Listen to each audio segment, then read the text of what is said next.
It's not the story the local press wanted to be covering in the lead up to next weekend's Super Bowl. Deflategate has taken the air out of the exuberance the public and the press usually feels as the team seeks to win its fourth Super Bowl since 2001. It's a delicate balancing act. The story is significant, but no one wants to overblow it.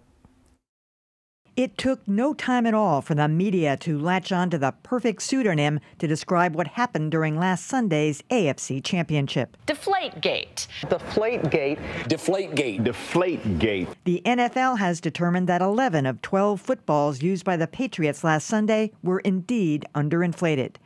But in the immortal words of Sergeant Schultz, "See nothing, I know nothing." And he's not the only one who knows nothing. I don't have an explanation for what happened. I have no knowledge of anything. Not everyone is buying that, including several former quarterbacks turned commentator.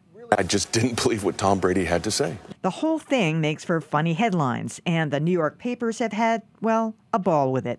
But there's a decidedly unfunny side, namely history. The Patriots are cheaters. The Patriots paid a heavy price for secretly recording the New York Jets' defensive signals in 2007.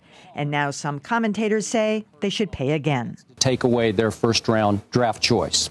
The vengeful and guilty until proven innocent world of sports aside, news reporters genuinely want to know what happened. It's a story that's more than fair and is going to be done, obviously. Obviously, and let's get it done soon. It's all anyone is talking about, and so are we. I'm joined by John Keller of WBZ-TV, Joanna Weiss of the Boston Globe, Justin Ellis of Neven Journalism Lab, and Dan Kennedy of Northeastern University. So I happen to think it's getting the attention it probably deserves. I actually think they're going to have some kind of a determination on this. It's either going to be somebody did something or nobody did anything. That's one guy did something. Or no, and I, call me a sucker, I believed Tom Brady and Bill Belichick. Well, I mean, the whole thing, it's irresistible. It's also absurd. I have this wishful conspiracy theory that Tom Brady got up there at that press conference yesterday, which was like Beavis and Butthead's dream. And he said balls with a straight face 300 times just to send this meta message that this is getting a little bit absurd. I don't know if that's really true, but it's the world I want to live in. Yeah. I don't know, when Tom Brady can make a reference to ISIS and say that this is completely overblown, I feel like when Tom Brady can land that type of a joke during a press conference, that definitely should tell us that something's completely wrong here. I also think that this is clearly another sign that there's some serious envy that happens when you talk about the New England Patriots and you talk about the history of this team. I'm a Minnesota Vikings fan. I have no dog in this fight. I've lived in New England for 10 years, but it's insane to watch the vitriol that comes out for this team. Yeah, you know, there are people who are asking for anything short of Bill Belichick being shot into the sun. I know. Well, that would be interesting. It would. I don't know if Goodell could do that, but you know, I'd like to see him try. You know, I think that I think that in the sense that we've lost a sense of proportion here, there's a sense that we might have gone a little bit too far, because within the little world of football, it's a huge story, and we shouldn't pretend that it isn't a huge story.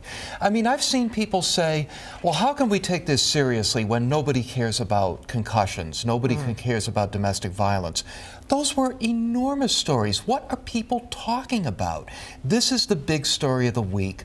The Patriots did get caught cheating before. There is the schadenfreude, as you say.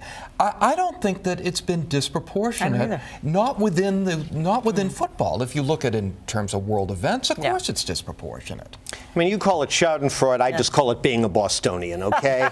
As a native, and Justin, you have my deepest sympathy. You know, that whole Vikings thing. Yeah, sorry about that. See what I mean about, there's a word for us that begins with mass, but I'm sure you know what it is. But this whole episode, I think, sort of speaks to the state of the art of sports journalism, which may be kind of an oxymoron at this point. Not that there aren't good journalists who cover sports. Chris Mortensen, for instance, the ESPN reporter who broke the story originally, has great sources, does a great job. And there are a number of good reporters covering this.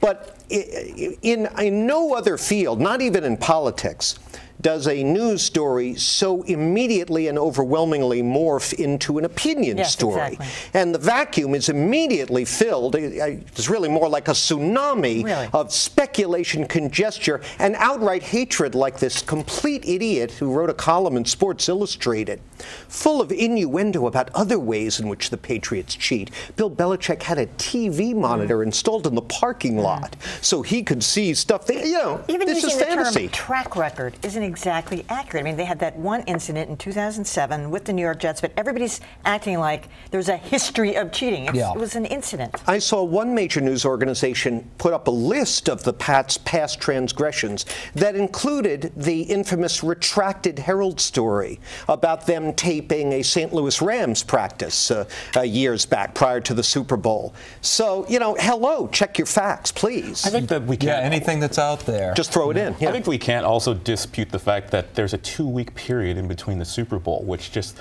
as you said, it's a vacuum for which the sports writers need to find something. And apparently, you can't pay attention to the NBA or the NHL right now. And so what do? You go after the first thing that comes out of the Super Bowl. If anybody's upset right now, it's got to be like the Phoenix Chamber of Commerce, who thought they were going to be getting a lot of attention from all of this. Oh, they're getting lots of attention. Although, do you think the press has been too hard or too easy on the Patriots? I think we need to differentiate between columnists and the press here. I think sports reporters across the country have been doing really great reporting about this. They've tried to be very even-handed about what they know from anonymous sources, what they can learn from experts. But then you talk about all the columnists. I mean, it's like the hot sports take apocalypse. If you can find shelter, please do immediately, because it's just going to keep raining like this for like the next 2 weeks. It's awful. And this is what we get now. With the exception of John Keller, of course, this is playing out exactly like a typical political story these days, where it does immediately morph into opinion and anger. Well, I mean, even the networks are treating it with such a, dour. I mean, it's like the great apocalypse. I mean, you see Scott Pelley saying, it's like the end of the world. Well, that's where you do have to take a step back and say, the integrity of football. Okay, yes, people paid attention to Ray Rice, and yes, people paid attention to concussions, but that just proves that the integrity of football has been in question for a long time, long before any deflated balls. It's a great story.